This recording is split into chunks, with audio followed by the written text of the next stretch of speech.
Hello guys, this side Anis Anand from Brilliant Coaching centre.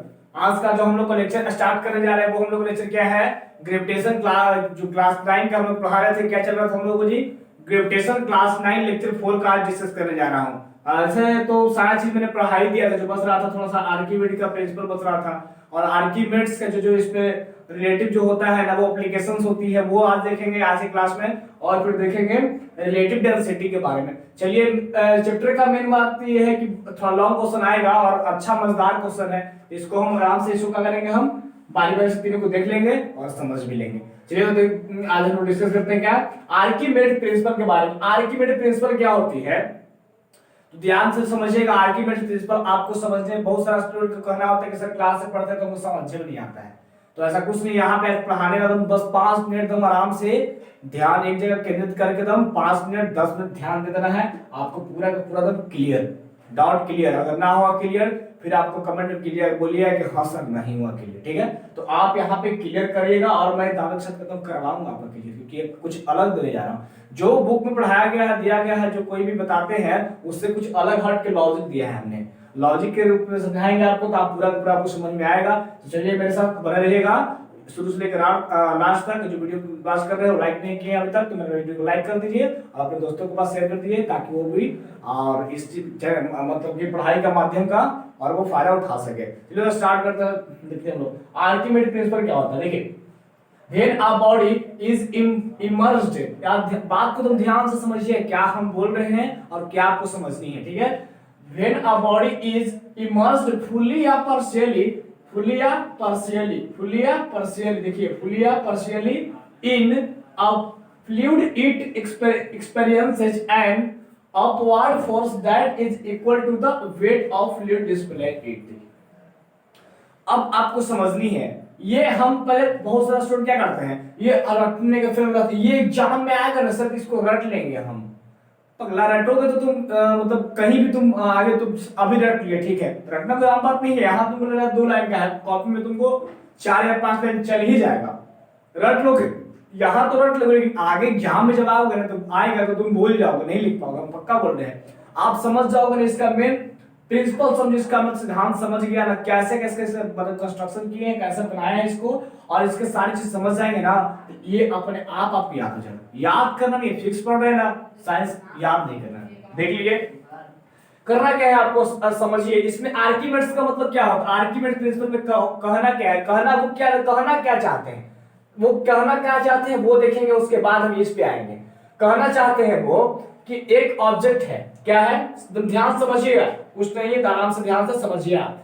अगर एक object है, मैंने इसको ऑब्जेक्ट ले लिया, क्या ले लिया, अगर इसको हम ऑब्जेक्ट लिए, देखिए यहां पे समझाते हैं हमको। अगर कोई ऑब्जेक्ट है जी, क्या है, अगर कोई ऑब्जेक्ट, देखिए अगर कोई ऑब्जेक्ट WA है, ए माने क्या हो गया, एयर, WA मतलब वेट ऑफ एयर। अगर कोई ऑब्जेक्ट का एयर में वेट कितना है, 7 किलो, मान लीजिए, समझिए 7 केजी इसका वेट है, क्या है, 7 केजी इसका वेट है। अगर WA मतलब समझ ले, वेट ऑफ एयर मतलब इसका एयर में कितना है, 7 किलो का है। इसको हम क्या किए, एक मतलब एक ऑब्जेक्ट है, इसको हम क्या किए, यहाँ पे स्प्रिंग लगा दिया, स्प्रिंग से स्प्रिंग मशीन से इसको अगर तौले, अगर वजन की वेट किए तो कितना निकला हमको, 7 किलो का निकला। यही 7 किलो का, 7 किलो की निकला, और यही ऑब्जेक्ट को हमने क्या किया, एक मतलब वाटर लिया। वाटर ऐसा समझ सकते हैं जी, अगर आप कहीं वाटर पार्क में नहाए होंगे या फिर तालाब में नहाए होंगे या फिर अन्य जगह जहां पे पानी हो, वहां पे स्नान किए होंगे। सर तो पानी में स्नान करेंगे तो कहां स्नान करेंगे, बात सही है, पानी में मतलब वहां स्नान करना है जहां आपको पानी का जल्ला बना हुआ है, पानी एक जगह इकट्ठा है, वहां आपको स्नान करना है। तो स्नान करना है तो आपको उसमें जब स्नान कीजिएगा तो आपको ये पानी मतलब यहां तक होना चाहिए, पानी थोड़ा मतलब यहां तक लगे पानी के हम डूबल है, अपने पानी में रहना चाहिए। और उसमें आपको फील करना क्या होगा, फील करेंगे कि हम हल्का है, हल्का महसूस होता है आपको। अगर पानी में आप जाइएगा, ऐसे अगर नॉर्मल एयर में है, मतलब हम खड़ा है तो क्या है, एयर में खड़ा है नॉर्मली, अगर नॉर्मली की अपेक्षा आप पानी में जाइएगा आपको हल्का महसूस होगा कि हम हल्का है। बस यही, ये समझ गए तो समझिए कि आर्किमिडीज का प्रिंसिपल यही है। तो आपको कहना यहाँ पे क्या है कि अगर कोई ऑब्जेक्ट को हम बाहर एयर में, वेट ऑफ एयर, डब्ल्यू में क्या होता है, वेट ऑफ एयर, अगर कोई ऑब्जेक्ट को एयर में रखे हैं मतलब तो 7 केजी का है, और वही और वही ऑब्जेक्ट को इस पानी में डाल दिए, ये पानी, तो ये पानी है, देखिए यहाँ पे टब हमने लिया, इस पे क्या किया है, देखिए इसमें क्या किया, पानी डाल दिया है, और इसको हम क्या किए, वाटर में, इसको हम क्या WW समझ रहे हैं, WW weight of water, WW का मतलब क्या होता है, वेट ऑफ वाटर, WW का मतलब वेट ऑफ वाटर, ये वेट ऑफ एयर, यहाँ पे वेट ऑफ वाटर। अगर वेट ऑफ वाटर में इसको चेक किए, हम इसको पानी में डाल दिए किसी ऑब्जेक्ट, यही ऑब्जेक्ट को, यही वाला हूबहू, देखिए सेम वाला ऑब्जेक्ट, इसको टांग करके इसमें डाल दिए हम, इसको अगर यहाँ डाल दिए, फिर मशीन से इसको हम चेक किए, इसको हम चेक किए, तो हमको 5 केजी का पता चला। अगर इसको हम तौले, इसको वेट किए, वजन किए, तो 5 किलो का हो गया। तो भाई जाहिर सी बात है कि यहाँ पे 7 किलो का था, यही सामान को हम पानी में डाल दिए तो 5 किलो का हो गया। तो ऐसे कैसे हो गया? बहुत सारे स्टूडेंट को लगता होगा ऐसे कैसे हो गया। तो जी देखिए कैसे होता है कि अगर यहाँ पे क्या हुआ, ये जो पानी जो यहाँ पे अगर लेना, आपको पानी लेना है, तो इसका सतह माने कि इसका सतह मतलब पूरा नक नक भर देना है, पूरा ना ऊपर तक इसको भर देंगे। भरला के बाद यहाँ पे दुगुन मतलब यहाँ पे पाइप निकाल देना है यहाँ पे पाइप निकाल देना है। किस लिए पाइप निकालेंगे समझिए आराम से, एकदम पूरा लेयर के एकदम सबले बनाएंगे। लेयर, ये मेरा लेयर है, देखिए ये मेरा लेयर है, और लेयर के जस्ट तोड़ेंगे और नीचे यहाँ पे नल निकाल देंगे। और ये हम जहां पे यहाँ डाले, अगर आपको समझना है कि अगर कोई पानी को टब को फुल भरे रहेंगे और किसी चीज को ऊपर से डालेंगे तो पानी कुछ ना कुछ बाहर निकलता है। अगर घर में अगर आपके पास टब है या बाल्टी है, कुछ भी है, वो पानी पूरे एकदम लेयर में पूरा साथ में उसको भर देंगे और ऊपर से किसी चीज को 1 किलो या 2 किलो का सामान उसमें डालेंगे तो पानी कुछ ना कुछ बाहर गिरता है कि नहीं गिरता है। तो क्यों गिरता है वो देखिए, यही ऑब्जेक्ट को हूबहू टांग के लाके डाल दिए, ये हमको पानी में 5 किलो का नजर आया। तो आपको समझिए पानी में अगर डाले होंगे तो कुछ ना कुछ पानी क्या हुआ, इसी माध्यम से इसको गिरा होगा। क्या बोले, इसको पूरा का पूरा भरना है जी, यानी कि पानी यहाँ तक रहेगा तो बोलेंगे सर डाले तो नहीं गिरेगा, ये पूरा लेयर को भरना होगा। और समझिए पानी कुछ ना कुछ यहाँ पे डाले, इसको जैसे ही डाले ये पानी 5 यहाँ पे क्या हुआ, पानी यहाँ से डाले तो ये क्या किया, वो पानी यहाँ पे एक टब में छान दिए और यहाँ पे क्या हुआ, वो गिर गया, ये पानी इसमें आ गया, ये इसके माध्यम से, और पानी इसके माध्यम से वो इसमें आ गया। अगर पानी इसमें आता है ना जी, अगर पानी यहाँ पे डाले इसको तो पानी इसमें आ गया, तो आपको समझना क्या है यहाँ पे कि पानी यहाँ पे आया तो ये इसको पता करना है कि जो यहाँ पे क्या बोला, वेट ऑफ एयर में 7 किलो का था, इसमें 5 किलो का था, 2 किलो इसका वेट हुआ, क्या हुआ 2 किलो। जितना पानी, अगर जितना इसका वेट कम हुआ समझिए उतना ही पानी यहाँ पे आ गया।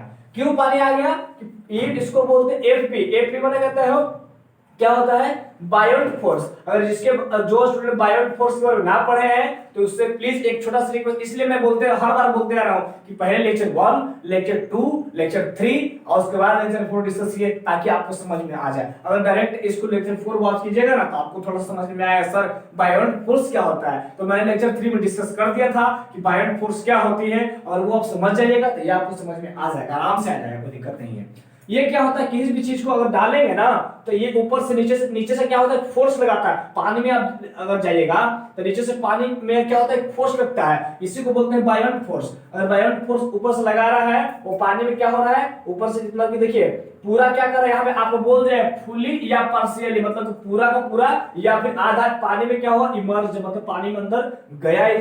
तब देखिए पानी में इतना हिस्सा ऐसे, इसी को डाले हम, ये जो रंगल पता तो चल रहा है, रंगल है, देखिए यहाँ पे ये जो रंगे हम ना इसको, ये पानी में इतना हिस्सा इसका डूबा हुआ है। समझिए पानी में इसके इतना डूबा, पानी में जितना डूबा इसको उतना पानी क्या होगा, बाहर निकल गया। पानी में जितना डूबा तो समझिए 2 किलो पानी में अंदर गया है, ये 2 किलो पानी यहाँ पे बाहर आ गया। आर्किमिडीज से कहना यही होता है, कुछ नहीं कहा है, क्या बोले अब समझिए लॉजिक आपको समझा रहे हैं। देखिए व्हेन अ बॉडी इमर्ज, कह रहे हैं कि किसी भी अगर ऑब्जेक्ट को या किसी भी बॉडी किसी ऑब्जेक्ट को इसमें डालेंगे हम, अगर डालेंगे फुली या पार्शियली, माने पूरा का पूरा यहाँ डूबेगा, मतलब कि इमर्ज होगा फ्लूइड्स में, मतलब लिक्विड होगा, गैस लिक्विड्स में डालेंगे इसको हम तो एक्सपीरियंस करेंगे तो क्या मिलेगा आपको कि upward force that equal to the weight of fluid. Upward force मतलब जो नीचे से फोर्स लगा रहा है ना, ये जो नीचे से फोर्स लगा रहा है बायोट फोर्स, इसको बोलते हैं हम लोग अपवर्ड फोर्स। ये अपवर्ड फोर्स लगाएगा, इक्वल क्या होगा, इक्वल डिस्प्लेड फ्लूइड। डिस्प्लेड को समझ रहे हैं, डिस्प्लेड मतलब कि पानी निकाला, जितना डिस्प्लेड पानी होगा, जितना डिस्प्लेड पानी हुआ, अब मतलब इसमें से कितना डिस्प्लेड पानी हुआ, जो यहाँ पे आएगा वही ना डिस्प्लेड पानी होगा। तो ये डिस्प्लेड पानी हुआ और अपवर्ड फोर्स के क्या होगा, वो इक्वल हो जाएगा, इक्वल। तो आप समझ सकते हैं जी कि वेट ऑफ, समझिए बायोट फोर्स यहाँ पे है, ये क्या बोला, अपवर्ड फोर्स बोलिए, यहाँ बायोंड फोर्स क्या कर रहा है, ऊपर की ओर फोर्स लगा रहा है, ये बायोंड फोर्स हो गया, बायोंड फोर्स या अपवर्ड फोर्स ये हो गया। तो क्या बोला, इक्वल है फ्लूइड डिस्प्लेड का। तो फ्लूइड डिस्प्लेड क्या होगा, वाटर, देखिए यहाँ पे क्या है, वेट ऑफ डिस्प्लेड, अगर डिस्प्लेस्ड के यहाँ पे जितना, अगर वाटर यहाँ पे डिस्प्लेस्ड हुआ है, ये दोनों को मिलाएंगे, ये दोनों बराबर हो जाएगा। बायोंड फोर्स जितना लगेगा, बायोंड फोर्स जितना, अपवर्ड फोर्स मतलब बायोंड फोर्स जितना लगेगा, और वो क्या होगा, फ्लूइड डिस्प्लेस्ड के इक्वल होगा। तब यहाँ पे लिखे ना, buoyant force equal to displaced of force, जितना फोर्स लगाएगा, अगर ये 3 kg का फोर्स लगाता है, ये 3 kg फोर्स लगाता है ऊपर की ओर, तो पानी यहाँ पे 3 किलो गिरता, अगर 4 किलो का लगाता तो 4 किलो गिरता, तो ये दोनों का इक्वल हुआ है। आप समझिए यहाँ पे loss of weight of object, अगर ऑब्जेक्ट का वेट कैसे लॉस हुआ, देखिए ऑब्जेक्ट का कैसे वेट इसका लॉस हुआ कि WA मतलब weight of air, weight of air में इसका 7 किलो का था, माइनस वेट ऑफ W मतलब वेट ऑफ वाटर, मतलब दोनों को अगर यहाँ पे घटाएंगे तो क्या होगा, वेट ऑफ बायोंड फोर्स, मतलब ये दोनों कैसे घटा, कितना था समझिए, यहाँ हम किसको माने थे, 7 किलो माने थे, वेट ऑफ W मतलब वेट ऑफ एयर में 7 किलो रहा, वेट ऑफ W मतलब वेट ऑफ वाटर में 5 किलो रहा, अगर 7 माइनस 5 करेंगे ना, ये बायोंड फोर्स दो, मैंने पूछा है कोई आपसे कि बायोंड फोर्स कितना लगा था, वो 2 kg का लगा था, 2 kg का लगा था बायोंड फोर्स। इसी यही कह रहा है कि loss of weight of object, ये मतलब लॉजिक है, ये लॉजिक से आप समझ, ऐसा कुछ नहीं है, ये दिए थे बस इतना है, ये लॉजिक हम आपको अलग से बता दे रहे हैं कि loss of weight of object W मतलब एयर में इसका वेट था 7 किलो, और वेट ऑफ W पानी में फिर गया तो 5 किलो हो गया, तो वो क्यों किसके बराबर होगा, तो फोर्स ऑफ बायोंड फोर्स के बराबर, जितना ऊपर से वो टेलेगा, ऊपर अपवर्ड फोर्स लगेगा, वही बराबर हो जाएगा। आर्किमिडीज का कहना यही था कि volume of immerse part of the solid, अगर किसी सॉलिड को जितना वॉल्यूम इमर्स होगा ना, अगर किसी भी सॉलिड का जितना पार्ट उसका डूबेगा पानी में जाएगा, उतना ही वॉल्यूम ऑफ डिस्प्लेस्ड लिक्विड का बराबर हो जाएगा। आप समझिए, इतना अगर डूबा, देखिए इतना अगर डूबा ना जी, इतना डूबा समझिए कि जितना डूबा और जितना पानी गिरा बाहर, वो दोनों क्या होगा, इक्वल हो जाएगा। मतलब अब सिंपल में बस समझ जाइए कि इस 7 किलो का था, 5 किलो, 2 किलो आखिर गया तो कहां गया, तो समझिए ये 2 किलो यहाँ पे गया, समझे घटा, समझे पानी बाहर निकल गया, समझे इस 7 किलो का था, इसको हम डाल दिए पानी में, तो 5 किलो को इसको बदल किए, फिर यहाँ बिंग मशीन लगा के ये 5 किलो को हो गया, तो 2 किलो और कहाँ गया, तो 2 किलो जो पानी बाहर आया ना जी, जो सतह से पानी गिरा बाहर ये पे, ये बराबर हो जाता है। आप समझिए volume of immersed part of the solid, इसको समझिए volume of immersed part of the solid, किसी सॉलिड का इमर्स्ड पार्ट, इसको हम डालें तो ये डूबा, जितना पानी अगर पानी में इमर्स्ड हुआ, जितना पानी में डूबा, और क्या बोला, वॉल्यूम ऑफ डिस्प्लेस्ड लिक्विड, जितना लिक्विड डिस्प्लेस्ड हुआ है वो दोनों क्या हुआ, बराबर होगा, यहाँ पे इक्वल। यहाँ भी बोल रहा है कि हाँ अपवर्ड पर जितना फोर्स लेगा फ्लूइड डिस्प्लेस्ड का बराबर होगा। तो आप समझ गए ना कि दोनों कहना क्या चाहता है, आर्किमिडीज का मतलब क्या होता है, आर्किमिडीज कहना क्या चाहते हैं, कोई अगर ऑब्जेक्ट बाहर में 7 किलो का है और पानी में उसको डाल देंगे, किसी लेयर पानी को डालेंगे, पानी में डालेंगे तो वो पानी में जाएगा तो बस ये हल्का महसूस करेगा, तो थोड़ा सा वजन उसका कमेगा, तो वजन जाएगा कहाँ जी, तो जितना पानी बाहर आया डिस्प्लेस्ड लिक्विड हुआ, वो क्या होगा, वो आपस में उसका बराबर होगा। आप समझ जाइए कि आप समझे कि अगर टब है, पूरे टब, आप इसको समझिए, आप ध्यान दिया, हम जो घरेलू में यूज करते हैं उसको देखिए, बाल्टी में आप स्नान करते हैं जब, या फिर टब में स्नान करते हैं, पूरा पानी भर दीजिए, तो पूरा पानी भर दीजिए, अगर पूरा पानी भरेंगे ना, उसको पूरा पानी भर देंगे, और एक लोटा मतलब कि जो 1 किलो का लोटा है उसको हम डालेंगे उसमें, और 2 किलो का लोटा उसमें डालेंगे, 2 किलो का लोटा डालेंगे, जितना लोटा उसमें डूबेगा ना उसमें, जितना लोटा उसमें डूब गया और जितना उसको डाले तो पानी बाहर आ गया। अब फिर देखिए लोटा, उसको हम क्या करें, लोटा को तौलेंगे, हम बाहर लोटा मतलब हम लोग 2 किलो का था और स्नान करने गए तो बाल्टी में उसको डाल दिए, तो वो क्या हो जाएगा, फिर उसको तौले हम पानी में लाकर तौल दिए, वो 4 किलो का हो गया, समझे। बाहर में था मतलब कि लोटा 6 किलो का, लोटा हमारे सेपरेट लोटा कुछ होगा भारी, 6 किलो का लोटा था, और वो हम पानी में उसको तौले तो वो क्या हो जाएगा, हम लोग को 4 किलो हो गया। और जो इसको हम डाले ना जैसे ही टब में, तो पानी कुछ ना कुछ बाहर आता है, वो पानी क्या होगा, जितना पानी निकला, जितना पानी डिस्प्लेस्ड हुआ, जितना पानी गिरा, वो लोटा जो कमा ना, जो बाहर में लोटा 6 किलो का था, और पानी में लोटा गया वो 4 किलो को हो गया। 4 किलो क्यों हुआ, क्योंकि वो बायोंड फोर्स लगाया, वो दोनों इक्वल हो जाएगा, समझ गए आप। ये पानी डिस्प्लेस्ड हुआ और जितना वैल्यू पार्ट इसको डूबा, वो क्या हो जाएगा, वो इक्वल हो जाएगा, दोनों बराबर हो जाएगा। आप समझ गए होंगे आर्किमिडीज क्या कहना चाहता है।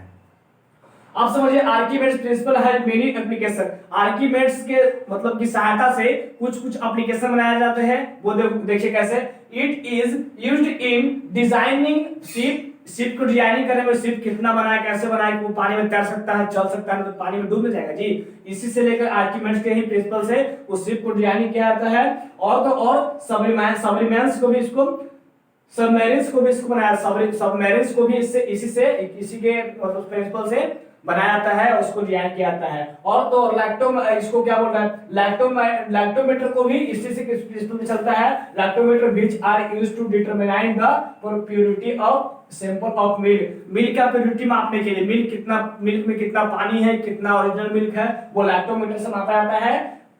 एक और आपको क्वेश्चन आ गया कि पूछा जाएगा कि मिल्क किससे मापते हैं, मिल्क की प्योरिटी को, मिल्क की शुद्धता को किससे मापा जाता है, तो आपको लैक्टोमीटर बोलना है। लैक्टोमीटर से आपको पता चलता है कि मिल्क कितना मतलब ओरिजिनल और कितना डुप्लीकेट पानी फेंटा गया, उससे पता चलता है। और एक और खास बात है कि हाइड्रोमीटर से मापा जाता है डिटरमाइनिंग डेंसिटी ऑफ लिक्विड, और लिक्विड का किसी पानी का डेंसिटी मापने के लिए, मेजर करने के लिए हाइड्रोमीटर का प्रयोग करते हैं। ये सब जो होता है आर्किमिडीज प्रिंसिपल के ही अकॉर्डिंग, मतलब इसी के सिद्धांत पर इसको हम लोग डिजाइनिंग करते हैं, बनाते हैं।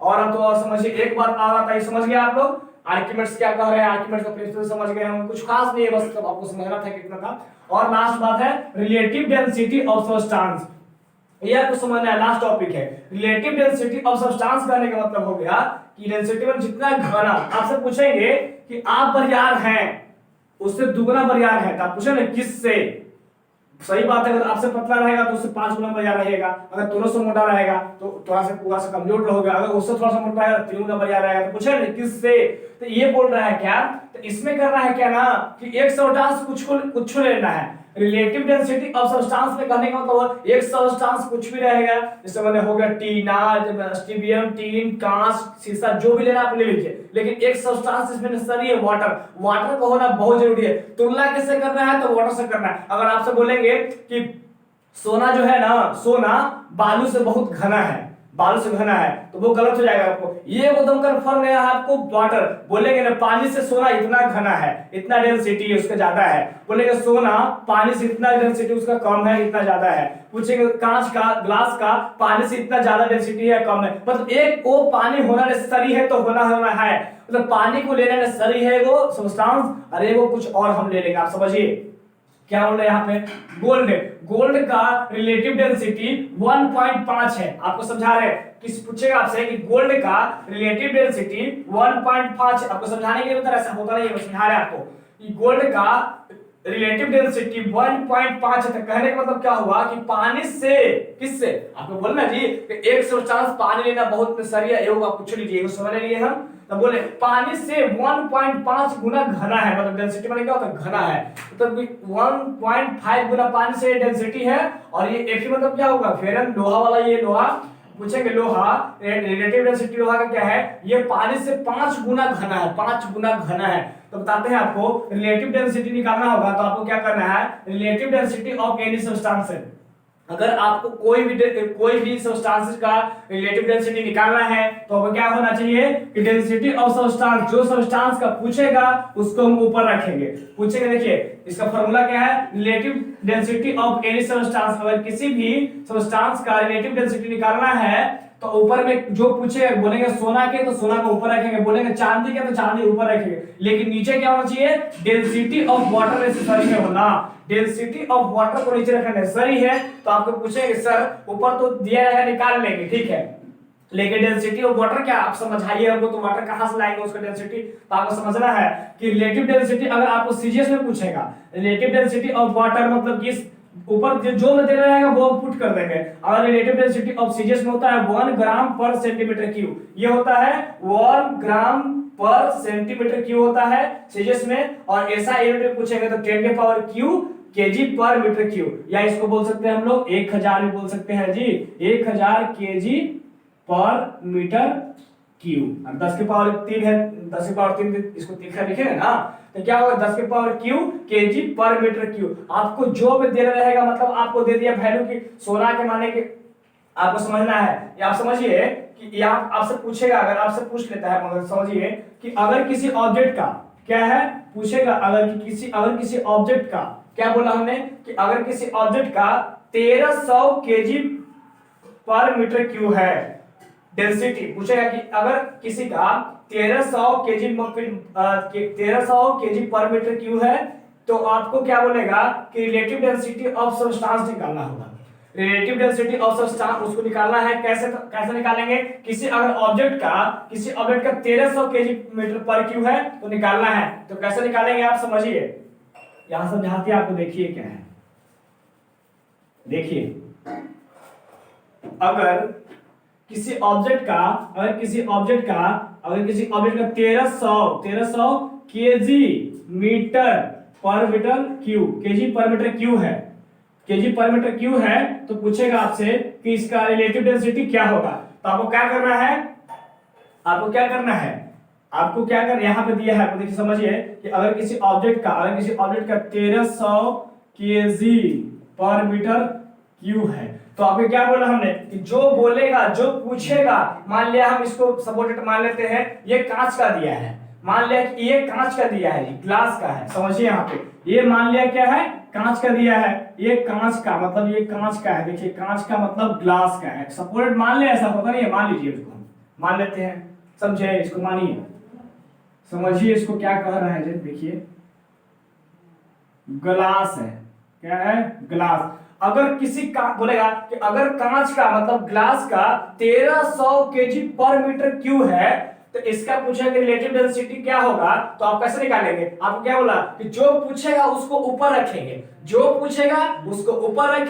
बाकी जो है नीचे तो आपको फिक्स है ही पानी। अगर कांच का पूछेगा तो कांच को ऊपर रखेंगे, लोहा का पूछेगा तो लोहा को ऊपर रखेंगे, अगर गिलास मतलब टीन के पूछेगा तो टीना के ऊपर रखेंगे, पानी का पूछेगा पानी को फिक्स रखेंगे। जो आपको पूछेगा लोहा रहे, प्लास्टिक रहे, जो रहे उसको ऊपर लिख देंगे, और नीचे क्या करना है, तो नीचे फिक्स में पानी का पानी रखना है। पानी नीचे नहीं बोलते हैं, पानी ही पानी, मतलब नीचे आपको पानी ही पानी समझना है। जैसे क्या है, नीचे हम लोग को पानी ही पानी, पूरा समुद्र में है पानी ही पानी नीचे, तो मतलब नीचे और पानी का पानी छोड़ना है, पीटी कुछ नहीं। ऊपर हम चेंज करेंगे, जो सब्सटेंस पूछेगा उसको ऊपर डाल देंगे। अगर यहाँ पे कांच पूछा है तो कांच को ऊपर लिखेंगे, नहीं बोला डेंसिटी ऑफ सब्सटेंस, जो सब्सटेंस पूछेगा उसको हम डाल देंगे, और डेंसिटी ऑफ वाटर नीचे तो फिक्स है कि वाटर को लिखना है, ऊपर कांच रहे या प्लास्टिक रहे, जो रहे उसको डाल देंगे। पूछा है क्या, 1300 केजी मीटर पर क्यूब है, तो ऊपर इसको डाल देते हैं। फार्मूला क्या, density of substance, density of substance कितना दिया है, 1300 केजी मीटर पर क्यूब, 1300 केजी मीटर पर क्यूब डाल दिए हम लोग, 1300 केजी मीटर पर क्यूब डाल दिए। आपको ये भी ध्यान रखना है कि ऊपर केजी मीटर पर क्यूब में दिया है, तो हमको वाटर का भी लिखना है, डेंसिटी डेंसिटी ऑफ वाटर लिखना है हम लोग को केजी मीटर पर क्यूब में।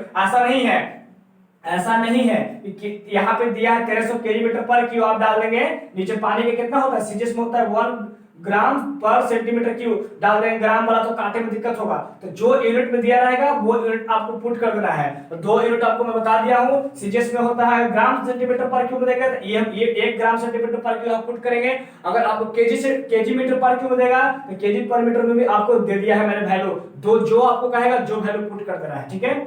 यहाँ पे पूछा है केजी पर मीटर क्यूब में पूछा है, 1300 केजी पर मीटर क्यूब है, तो आपको पता होना चाहिए डेंसिटी ऑफ वाटर केजी पर मीटर कौन वाला है, केजी पर मीटर क्यूब ये वाला है, 10 के पावर क्यूब वाला केजी पर मीटर क्यूब, 10 के पावर क्यूब को हम 1000 के लिख सकते हैं, 10 के पावर 3 को हम 1000 में लिख सकते हैं, तो लिखेंगे हम, देखिए 1000 केजी पर मीटर क्यूब, ये फिक्स है, आपको ये फिक्स है, नीचे आपको लिखना ही लिखना है, ये लिखिए तो ये लिखिए। अगर ग्राम सेंटीमीटर में देगा तो ये लिखना 1 ग्राम पर सेंटीमीटर क्यूब। अगर यहाँ पे केजी में दिया है तो हम केजी ला पुट कर दिए, नीचे फिक्स रहेगा, नीचे फिक्स है, ऊपर जो देगा उसको हम ऊपर लिख देंगे, ठीक है।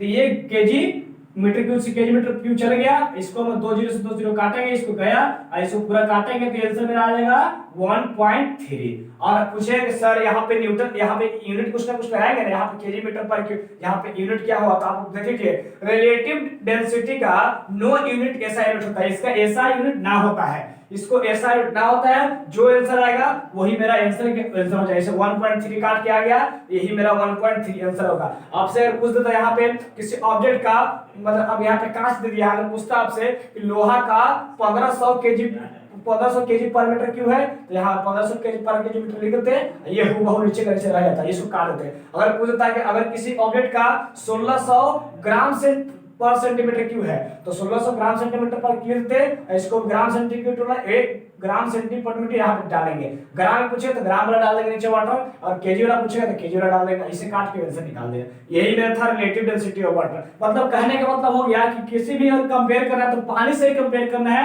डेंसिटी ऑफ वाटर से। मतलब ऊपर जो ऑब्जेक्ट देगा ना उसको हम ऊपर लिख देंगे और नीचे एकदम पानी होना ही होना चाहिए, पानी को नीचे लिख देना है और ये बना देना है। तो मैं ऐसा करता हूं कि आपको ग्रेविटेशन चैप्टर इसको क्या होगा, हमको ये द एंड हो गया पूरा, हमको चैप्टर एंड हो गया और बाकी बचा न्यूमेरिकल का। तो मिलते हैं आप लोग से नेक्स्ट वीडियो में, इसके न्यूमेरिकल के साथ हम लोग मिलेंगे। तो आज हम लोग एक बार छोटा सा क्लैरिफिकेशन हो जाए और ग्रेविटेशन चैप्टर हम लोग को समाप्त हो गया, और मिलते हैं आप लोग अगले नेक्स्ट वीडियो में, अगले वीडियो में। तब तक इतना ही आज के लिए, गुड बाय।